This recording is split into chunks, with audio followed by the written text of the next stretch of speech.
शुका सारिखे पूर्ण वैराग्य ज्याचे, वशिष्ठा परी ज्ञान योगेश्वराचे, कवी वाल्मिका सारिखा मान्य ऐसा, नमस्कार माझा सद्गुरु रामदासा। जय जय रघुवीर समर्थ। मन हेची राम जनी मेघ श्याम, देही आत्मा राम पाहे डोळा, पाहुनिया डोळा स्वरूपी मुरावे, वाचेसी असावे राम नाम। श्री समर्थांच्या चरणी नतमस्तक होऊन त्यांना वंदन करते, सर्व श्रोत्यांना अभिवादन करते आणि आत्मारामाच्या पुढच्या निरूपणाला सुरुवात करते। काल आपण बघितलं होतं की मना वासना वासुदेवी वसोदे, असं समर्थांनी आपल्याला सांगितलं आहे की सगळ्या वासना इच्छा कामना भगवंताकडे वळवायच्या आहेत।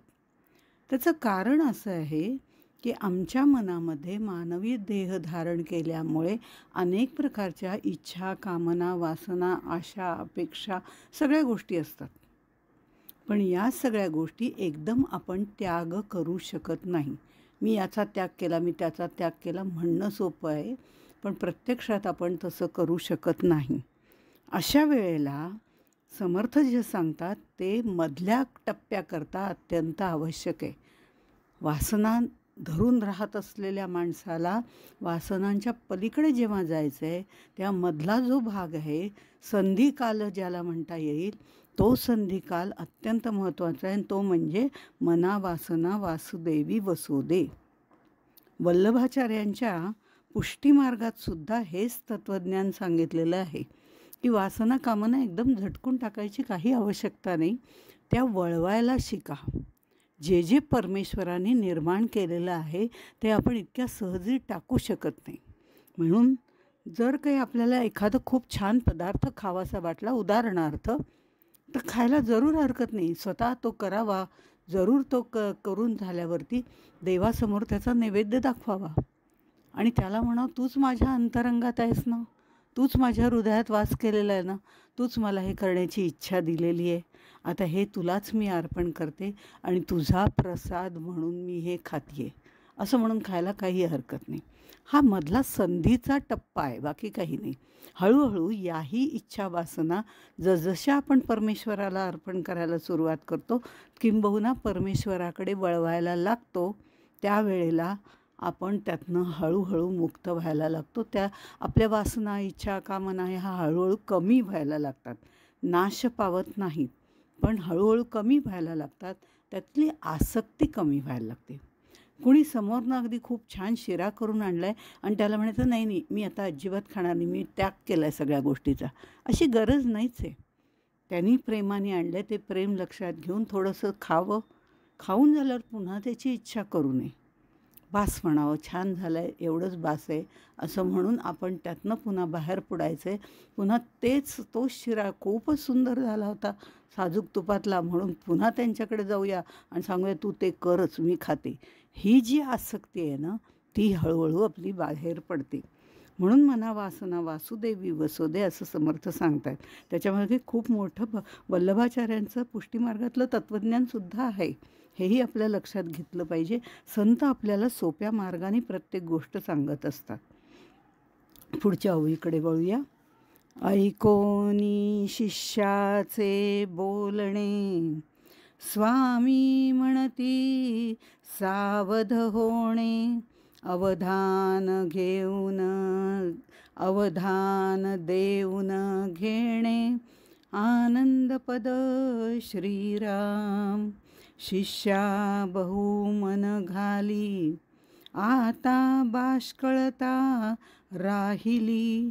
येथे वृत्ती चंचळ केली, तरी बुडसी संदेह सागरी. श्रीराम, तरी बुडसी संदेह सागरी. वृत्ती चंचळ केलीस तर संदेह सागरामध्ये बुडून जाशील, असंही सांगितले. इथे आता काय झालं आहे, शिष्याची तळमळ, त्याची निष्ठा पाहून समर्थ त्याला एकाग्रतेने ऐकायला सांगतात. मनाचे कान करून ऐकायला सांगतात. कारण ऐकण्यात आपलं मन नसेल तर आपल्याला नीट समजत नाही. तेव्हा जे ऐकायचं ते लक्षपूर्वक ऐक. एकांती नाजूक कारभार, तेथे असावे खबरदार, असं समर्थ सांगतात. तसं अगदी एकांतात शांतपणे नीटपणे मी काय सांगतोय ते ऐक. कारण एकांतामध्ये असलं तर आपलं चित्त फार पटकन चंचल होऊन जातं, इकडून तिकडे कधी जातं कळत नाही. विशेषतः जपाच्या वेळेला, ध्यानाच्या वेळेला तर आपल्याला हा अनुभव नेहमीच येतो, म्हणजे मला येतो. त्यामुळे असे संदर्भात समर्थ सांगतात एकांती नाजूक कारभार, ते इथेही उपयोगी पडतं की ते शांतपणे मन एकाग्र करून ऐक. तसं इथे शिष्याला म्हणतात, आता जर तुझी वृत्ती स्थिर राहिली ना, आत्तापर्यंत तुझा सगळा चंचलपणा मी बघितला, दे म्हटल्यावर दिलं काय, देऊन टाकलं काय, आणि काय वाटेल ते बडबडत होतास. आता मात्र ते शिष्याला म्हणतात, आता जर तुझी वृत्ती स्थिर राहिली नाही, चंचलच राहिली, तर हे निरूपण तुला समजणार नाही, अर्थबोधच होणार नाही. मग यथार्थबोध दूरच राहिला, अर्थबोधच होणार नाही. तुला निजबोध करून घ्यायचं आहे. मग निजबोध करून घ्यायचं आहे, मग ऐक.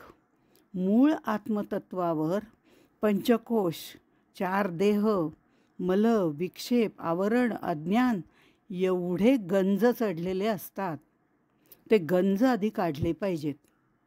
आत्मा जो आहे तो सगळ्यांनी आवरणात पडल्यामुळे मलिन झालेला आहे, त्याला आधी शुद्ध केलं पाहिजे. आणि हे सर्व शिष्याला पटवून देण्यासाठी समर्थ त्याला एक दृष्टांत देतात.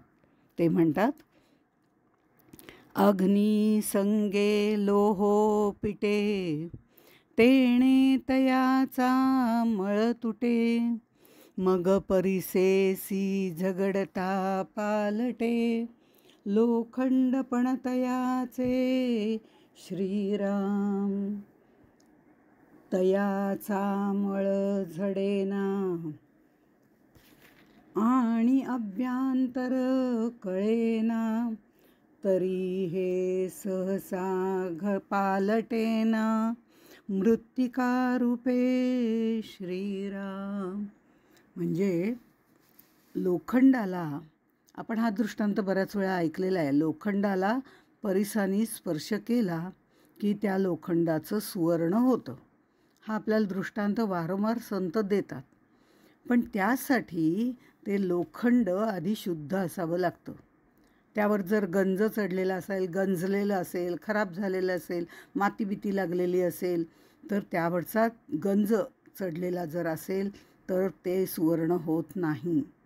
तो गंज काढण्यासाठी लोखंडाला आधी लाल होईपर्यंत तापवावं लागतं.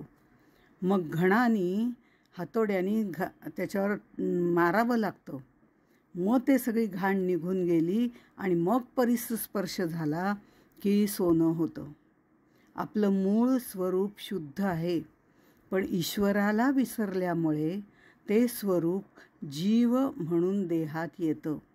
म्हणजेच देहबुद्धीत मायेत गुरफटल्यामुळे शुद्ध आत्मतत्वाला जीवपणा येतो. तो जीवपणा म्हणजेच मीपणा, म्हणजेच अज्ञान. या अज्ञानामुळे त्याच्यावरती विकार, अहंकार, षड्रिपू, वासना सगळ्याचा मळ साठलेला आहे. आता हा मळ काढण्यासाठी जीवाला जसं त्या लोखंडाला करावं लागतं त्याप्रमाणेच करावं लागतं, की तसं हा मळ काढण्यासाठी जीवाला वैराग्याच्या आगीमध्ये तापवावं लागेल. आत्मानात्म विवेकाचे घाव घालावे लागतील. आणि मग सर्व मळ निघून गेल्यावर सद्गुरु कृपेचा स्पर्श झाला की त्याचा आनंद स्वरूप उजळून निघेल यात शंका नाही. आता आपलं घरगुती उदाहरण दिलं की पटकन आपल्या लक्षात येतं. आपली कामवाली बाई येते, भांडी वगैरे घासायला वगैरे जी बाई येते ती आपण बघितलं, काही करकटलेली भांडी असतात, काही जळलेली भांडी असतात. आपल्याकडे सगळं प्रपंचात घडत असतं हे. तर त्यामुळे अशी जी काही भांडी असते की ती म्हणते, राहू दे ताई, आज काही घासत नाही, आधी ती भिजत टाकते आणि भिजत टाकलं म्हणजे लगेच स्वच्छ होईल, हे ती सांगते आपल्याला. तेव्हा आपण म्हणतो हो हो, हिचे नखरेच जास्त. अहो पण प्रपंचात सुद्धा तसंच आहे बरं. तसंच प्रपंच ही परमार्थाची शाळा आहे. म्हणजे प्रपंच आधी नीट करायला शिकलं की आपोआप परमार्थमध्ये आपण प्रवेश करतो. त्यामुळे प्रपंच ही परमार्थाची शाळा आहे. त्यामुळे प्रपंचात आलिप्त पण फार अवघड असतं. जनात म्हणजे साधू सज्जन संत मुनी वगैरे हे काय वनात जातात, तिथे शांतता असते, कंदमुळं फळं खातात, समाधी लावतात, ज्ञान लावतात आणि तिथे ते अलिप्तपणे राहूच शकतात. कारण तिथे त्यांना कुठला मोह नाहीच आहे. कुठले आजूबाजूला वातावरणही तसं नाही आहे. प्रपंचात अलिप्तपण घेणं हे अत्यंत अवघड आहे. एक वेळ ते ऋषीमुनींचं सोपं आहे असं मी म्हणीन, पण प्रपंचात अलिप्तपणे राहणं अवघड आहे. कारण आपल्याला प्रपंचामध्ये अनेक प्रकारची प्रलोभनं असतात. त्यातून अलिप्तपण साधणं हे महत्त्वाचं असतं. त्यामुळे इथे ती म्हणते ही सगळी भांडी भिजत टाका वगैरे हे ती म्हणते, पण गोंदवलेकर महाराजसुद्धा असंच सांगतात. त्यावेळेला आपल्याला त्यातला परमार्थातला अर्थ कळतो. संतांच्या सत्समागमाच्या म्हणजे संत सज्जन वगैरे यांचा सत्समागम, या सत्समागमाच्या ओढ्यामध्ये ही तुमची चित्ताची जळकी भांडी भिजत टाका. सगळी जळलेली आहेत. कुणाचा मत्सर, कुणाचा मोह, कुणाचं काय आणि कुणाचं काय, सगळी ही चित्ताची भांडी जळकी आहेत. तर ती सत्समागमाच्या ओढ्यामध्ये भिजत टाकली की आणि एक हात मारला की स्वच्छ होतात. आता समर्थही तेच सांगत आहेत. हे स्वच्छ कसं करायचं? जे आत्तापर्यंत तुला सांगितलं, हे तुझ्यावरती अनेक प्रकारचा वासनांचा वगैरे मळ आहे, हे स्वच्छ कसं करायचं हे समजण्यासाठी आधी माया म्हणजे काय ते तुला सांगतो. लोखंडावर गंज चढलेला असेल आणि तरीही त्यावर परीस घासला तर त्याचं सुवर्ण होत नाही. तसंच आपल्यातलं मल विक्षेप आवरण गेल्याशिवाय आनंदाची प्राप्ती होणार नाही. म्हणून समर्थ म्हणतात, म्हणूनी नाशिवंत तितुका मळ, तुआ त्यजावा अमंगळ, तो गेलिया तूच केवळ, आहेस बापा श्रीराम. तरी नाशिवंत ते तू जाण माया, माईक जाये विलया, ते मायेचा विस्तार प्राण सखया, ऐक सांगतो श्रीराम. शिष्याला जे नाशिवंत आहे ते टाकायला सांगितले. त्याग निरूपणात त्यांनी देहाभिमान आणि 8 अभिमान आपण बघितलं. त्यांनी देहाभिमान म्हणजे मी म्हणजे देह ही भावना टाकायला सांगितली होती. आता ही नाशिवंत तितुकामळ तुवा त्यजावा अमंगळ असं म्हणतात. नाशिवंत म्हणजे आपल्यावर असलेले मलविक्षेप आवरण. देहाचा त्याग करायला सांगत नाहीत, त्या मलविक्षेप आवरणाचा त्याग करायचा आहे. ते बाजूला केलं की आपलं शुद्ध स्वरूप आपल्याला स्वच्छ दिसतं. मग हे मलविक्षेप आवरण काय आहेत असा प्रश्न माझ्यासारखीला पडतो. मग मल म्हणजे काय? तर मल म्हणजे वासनांचा मल. आत्यंतिक प्रीती हा सुद्धा मलच आहे. आत्यंतिक द्वेष हाही मलच आहे. काय हे प्रेम प्रीतीच्या पायी आपण घरातल्या सगळ्यांना आपल्या आसक्तीमध्ये गुंतवून ठेवतो आणि आपल्यामध्ये बांधून ठेवतो. मग दुसऱ्याला आपण बांधतो आणि आपणही त्याच्यामध्ये बंधनात पडतो. इथे ही आत्यंतिक प्रीतीसुद्धा मलच आहे. द्वेष, कपट, अहंकार, काम, क्रोध हे विकार इतकंच नाही, हे तर आपण म्हणतोच, आपल्याला ते माहिती आहे, पाठ आहे आणि हे सगळं पाठ आहे बरं का, प्रत्यक्ष जात नाही. दुसऱ्या कोणाचं जरासं काही चांगलं होतं आहे असं बघितलं की आपल्याला लगेच अहंकार निर्माण होतो. हे काहीच नाही हं, ह्याच्यापेक्षा माझा अमुक आहे वगैरे वगैरे. फार काही विस्तार करण्याची आवश्यकता नाही. आपला अनुभव आपण घ्यावा सगळ्याच बाबतीमध्ये आणि त्याच वेळेला तिथे थांबण्याचं कसं आहे याचा विचार करावा. तो अहंकार आपल्याला, ते कपट, तो द्वेष, तो कामक्रोध आपल्याला कसा आवरता येईल हे महत्त्वाचं आहे. जेव्हा आपण आत्माराम शिकतो त्यावेळेला, किंवा आत्माराम आत्मसात करणं हे इतकं सोपं नाही, पण त्याची हळूहळू पावलं टाकणं आपल्याला सहज शक्य आहे हे निश्चित आहे. त्यामुळे हे कपट, द्वेष, अहंकार, द्वेषसुद्धा सहज एक उदाहरण सांगते. बऱ्याच जणांचा आपण द्वेष करतो, सहज करतो, मुद्दामून करतो असं नाही, त्यांचं काही वाईट आपण करतो असंही नाही, पण आपल्या मनामध्ये कुठेतरी बारीकशी का होईना पण द्वेषाची भावना निर्माण होते. द्वेषाची भावना म्हणजे कशी? अरे बापरे, अमकी तमकी माझ्यापेक्षा केवढी प्रवचनं छान करते. अहो ठीक आहे, तिची तेवढी साधना आहे म्हणून ती करते, एवढं मनात घ्या, तिला नतमस्तक व्हा, तुमच्यात ते गुण येतील. हे नाही आम्ही करत. त्यांचं काय, त्यांचं ठीक आहे, एकट्याच राहतात, त्यांना दुसरा उद्योग काय आहे म्हणून ते वाचू शकतात, सगळ्या गोष्टी करू शकतात, असंही म्हणणारे लोक असतात. म्हणजे पण एकटंच असलं तरी अनेक गोष्टींचा उपभोग घ्यायला अनेक बाहेर साधनं आहेत, तीही ती व्यक्ती करू शकते, हे विचारात आपण घेत नाही. पण अशा वेळेला एक सोपा आणि चांगला मंत्र सांगते की आपण काही कुणाला स्पष्ट बोलायला नको, काही कुणाशी सांगायला नको. सगळे आपलं मनाचेच खेळ असतात, त्यामुळे सर्व काही आहे ते आपल्या मनाशीच आहे. एक हा प्रयोग जरूर कोणाबद्दल, जर तुमच्यासारखे सज्जन समोर आहेत, कोणीच कोणाचा द्वेष करत नसणार याची खात्री आहे, पण तरी असं माझ्यासारखं कोणी असलं तर निश्चितपणे एक प्रयोग करायला सांगते, जो मी फार फार वर्षापूर्वी केलेला आहे. एका व्यक्तीबद्दल मला सहज असं वाटायचं, हां यांना काय, ठीक आहे असं वाटायचं, आणि कुठेतरी बारीकसा का होईना पण हा द्वेषाचाच प्रकार आहे बरं का. त्यामुळे तिथे गेल्यानंतर मी त्या व्यक्तीच्या घरावरनं जाता येता, जवळच राहत असल्यामुळे जात येत होते. हे जात येत असताना त्या व्यक्तीचं घर आलं की मी म्हणायचे, तुमच्यातले सगळे चांगले गुण माझ्यामध्ये येऊ दे. माझ्या मनामध्ये जो सूक्ष्म का होईना पण जो द्वेषाची भावना आहे ती नष्ट होऊ दे. किती वेळ हे म्हणायचे फक्त त्यांच्या घरावरनं जाताना, आणि मनोमन नमस्कार. इथे मी मनात काय बोलते हे कोणाला सांगायची गरज नाही, त्या व्यक्तीला सांगायची गरज नाही. माझ्या मनात मी हे म्हणते की तुमच्याबद्दलचं जी सूक्ष्म द्वेषाची भावना आहे ती माझ्या मनात यापुढे कधीही येता कामा नये, कारण तुमच्या प्रत्येक चांगल्या गुणामध्ये परमेश्वर आहे. कारण विभूती योगामध्ये सांगितलेलं आहे हां हे, की प्रत्येकाच्या अंतःकरणातला सद्गुण म्हणजे परमेश्वराचं स्थान आहे. तर एवढंच म्हणायचे, माझ्या मनातला हा द्वेष कमी करावा, कमी होऊ द्यावा. मला तुमच्याबद्दल अजिबात द्वेष वाटत नाही, उलट तुमच्याबद्दल प्रेम वाटावं, आणि प्रेम वाटून तुमच्यातले सगळे सद्गुण माझ्यात यावे, एवढीच देवाजवळ प्रार्थना करतो. म्हणून मनातल्या मनात नमस्कार करून पुढे जाता येतं आणि याची प्रचिती येते, हे खात्रीपूर्वक सांगते.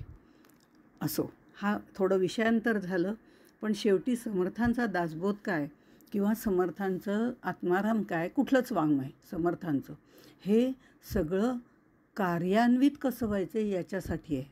उपयोजनात्मक वाङ्मय असं त्याला म्हटलं जातं. उपयोगात्मक नाही, उपयोजनात्मक, म्हणजे आपल्यातले दुर्गुण घालवण्यासाठी उपयोजन कसं करायचं याचं ज्ञान सांगणार आहे. त्यामुळे प्रत्येक गोष्टीत समर्थांचा विचार करत असताना, त्यांच्या वाङ्मयाचा विचार करत असताना आपल्यातले अवगुण कसे आहेत आणि ते आपल्याला कसे काढता येतील हे समर्थ आपल्याला कसं सांगतायत हे लक्षात घ्यायचं, आणि त्या दृष्टीने वाटचाल केल्यावर मग काय, आत्मतत्व आहेच आपल्यापाशी, अशा पद्धतीने. असो, इथे अहंकाराचं सुद्धा काही वेळेला फार मोठा असा आपल्याला म्हणजे अहंकार उपासनेचा, म्हणजे आत्ता जे बघितलं, मल म्हणजे वासनांचा मल, आत्यंतिक प्रीती, द्वेष, कपट, अहंकार, काम, क्रोध, विकार इतकंच नाही, उपासनेचा अहंकार, ज्ञानाचा अहंकार, मठाचा अहंकार, हे सुद्धा सर्व मलच आहेत. ते सर्व तमोगुणात्मकच आहेत, कारण अहंकाराची निर्मितीच तमोगुणापासून होते. मग भले तुमची सत्संगती वगैरे तुम्हाला कामास येते आणि त्या तमोगुणाच्या निर्मितीतून तुम्ही रजोगुणात्मक का होईना पण चांगलं कार्य करून त्याचाही अहंकार बाळगता. काही वेळेला सत्वगुणाधिष्ठित अहंकार निर्माण होतो. म्हणजे ह्या सगळ्या गोष्टी आपोआप येतात. इथे मुद्दामून ही उदाहरणं देण्यामागचं कारण उपयोजनात्मक आपण आत्माराम कसा वाचायचा, दासबोध कसा वाचायचा हे महत्त्वाचं आहे. इथे संस्कृतच्याबद्दल पण काहींना खूप अभिमान असतो. म्हणून समर्थांनी तर पहिल्यांदाच सांगितलं आहे, संस्कृत भाषा उत्तम आहे, देववाणी आहे, पण तरीसुद्धा माय मराठीतल्या लोकांना हे कळलं पाहिजे, म्हणून मी हे वाङ्मय मराठीतून लिहितो आहे. हे आपल्याला सर्वांना माहिती आहे.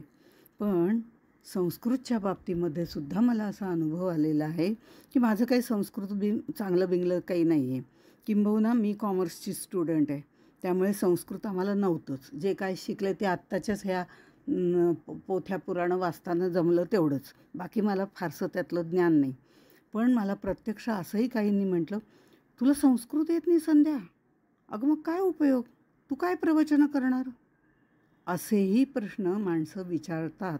हेही माझ्या मनात सांगावंसं वाटलं म्हणून सांगितलं.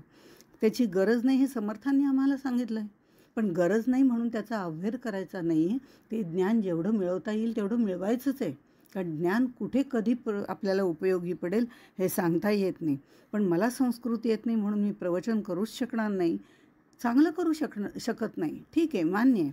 पण म्हणून अशी आपली मनाची धारणा नकारात्मक कधीही करायची आवश्यकता नाही. अशा वेळेला आता या वयात मी पंचमी षष्ठी काय ते व्याकरण वगैरे असतं हे शिकत बसण्यात वेळ घालवला तर काय उपयोग.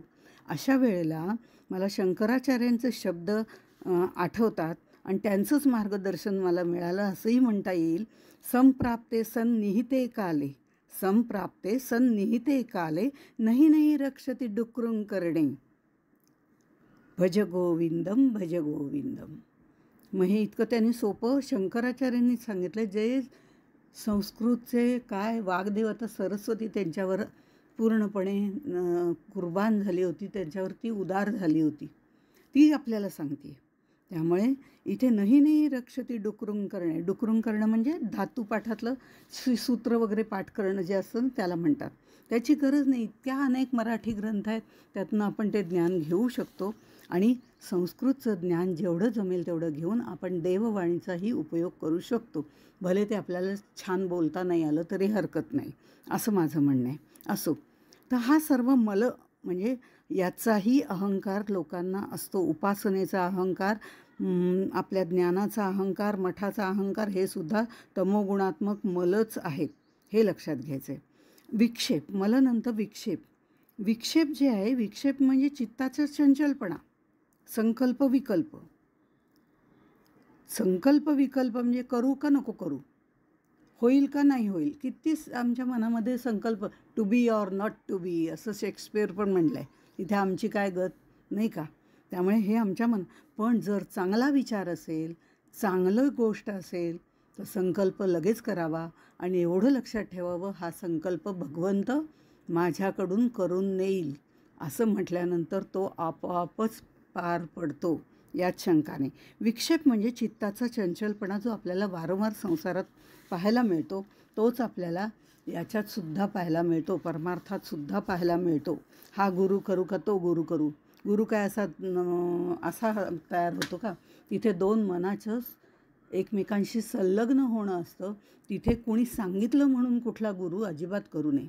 आपल्या आतून ती प्रेरणा मिळाली की गुरु करावा, त्याच्यावरही बरंच बोलता येईल, बघू केव्हा तरी, पण तसं नसावं.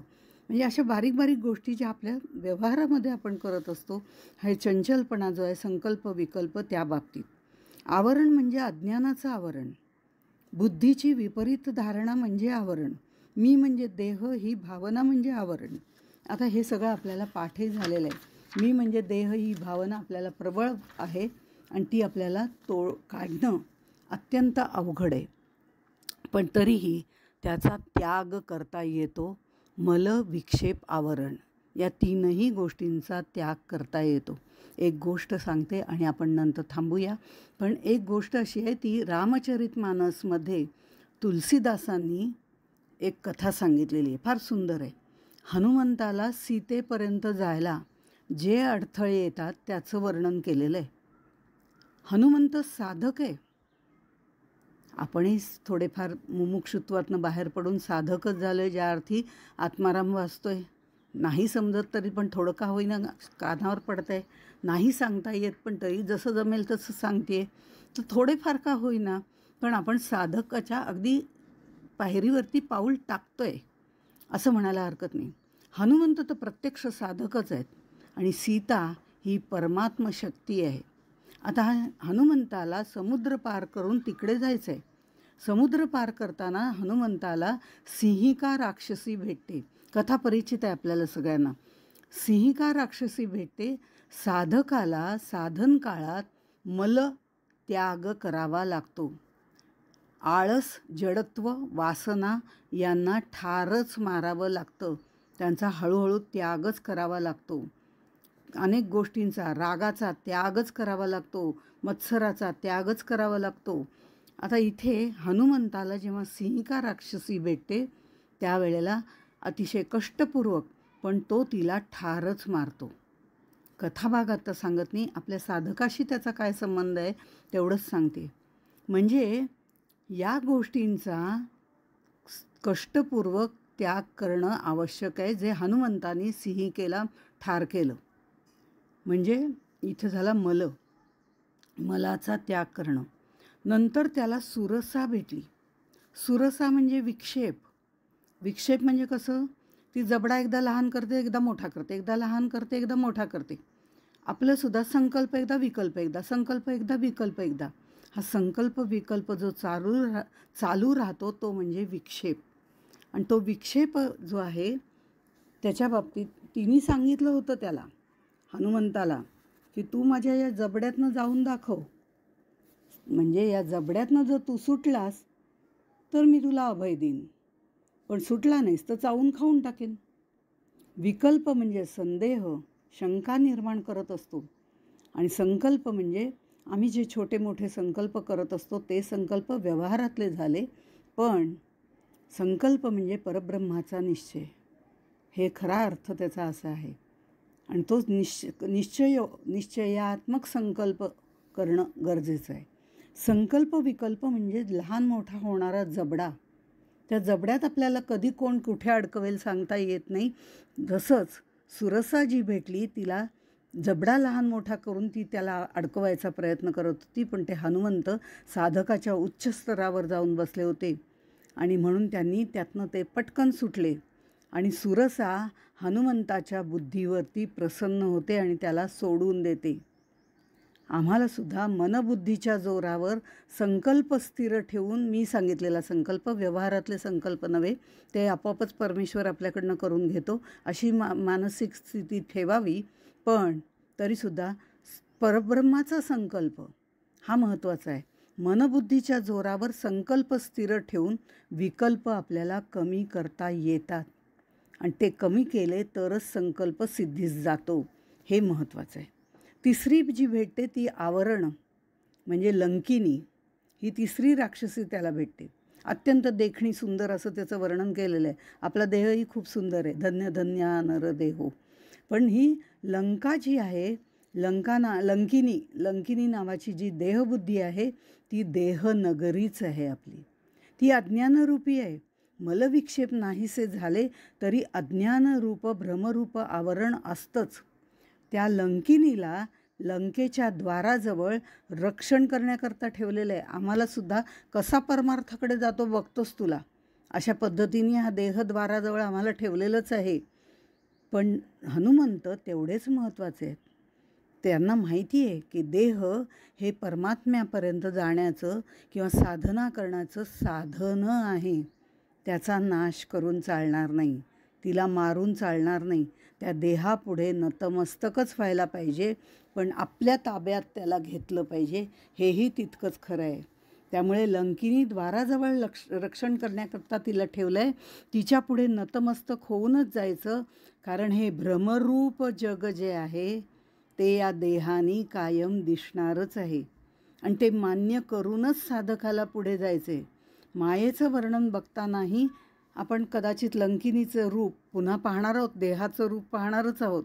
त्यामुळे मलविक्षेप आवरण हे त्याग केल्यानंतर आत्म्याचे शुद्ध स्वरूप आम्हाला अनुभवता येणार आहे. आत्तापर्यंत जे तुला त्याग करायला सांगितलं ना, तो सगळा मायेचा खेळ होता. तुझी सांपत्तिक स्थिती काय, आणि तुझी गाडी दे, आणि तुझा घोडा दे, तुझी संपत्ती दे, तुझं बाकीचं सगळं जे जे तुझ्या मी माझेमध्ये येतं ते दे सांगितलं. पण आता जे जे माईक आहे ना, त्याचा विस्तार प्रचंड आहे. त्यामुळे आत्तापर्यंत जे तुला सांगितलं ते वेगळं होतं त्याग करायला. आता जे करायला सांगतोय तो सगळा मायेचा खेळ आहे रे. शिष्यावर ते पुत्रवत प्रेम करतात, म्हणून त्याला प्राणसखया असं त्यांनी म्हटले. कारण शिष्याला पुन्हा आपल्या पदावर नेऊन त्याला ठेवायचं आहे. त्यामुळे त्याला आपल्यासारखं करायचं आहे. मग आता त्याला प्राणसखया असं म्हणतात. माझा प्राणच तू आहेस, बहिश्चर प्राण असल्यासारखं. शरीर, मन आणि जग हे सगळं माईक आहे, सगळं नाशिवंत आहे. आणि जे जे माईक आहे त्याचा विस्तार प्रचंड आहे, पण सर्व लय पावणारं निश्चितपणे आहे. त्यामुळे त्याच्या मागे लावून किंवा त्याच्या मागे मागे जाऊन आपला वेळ वाया घालवू नकोस. ती ही माया, ही विस्तारलेली माया कशी आहे त्याचं सविस्तर वर्णन तुला नंतरच्या श्लोकात सांगतो असं म्हणून समर्थ थांबलेत. आपणही इथेच थांबूया. जय जय रघुवीर समर्थ.